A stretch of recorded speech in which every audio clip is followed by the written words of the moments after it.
आयुष एकनाथ कदम याचा दुर्दैवी काल या नाल्यामध्ये पडून मृत्यू झालेला आहे।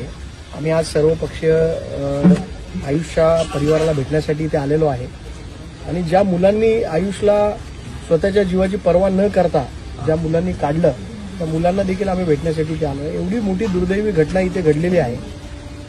MMRD असेल, कल्याण डोंबिवली महानगरपालिका असेल, यांच्या दुर्लक्षितपणामुळे त्या मुलाचा आज दुर्दैवी मृत्यू झालेला आहे।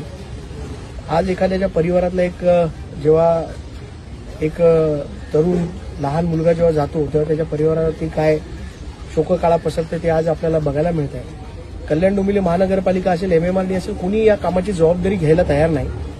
आपण बघत असाल तर माझ्या मागे रिंग रूटचं काम सुरू आहे आणि त्या रिंग रूटच्या कामामध्येच या इथून RMCच्या मोठ्या प्रमाणात गाड्या गेल्यामुळे हे झाकण तुटलं होतं अशी लोकांचं म्हणणं आहे आणि त्याचमुळे या मुलाचा दुर्दैवी मृत्यू झालाय। आमची प्रशासनाला मागणी आहे की या मुलाच्या परिवाराला 25 लाखाची मदत, आर्थिक मदत ही शासनाकडून मिळावी।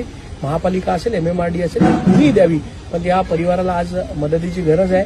गरीब परिवार आहे, त्यांना मदत मिळावी अशी आमची सर्व पक्षांची मागणी आहे।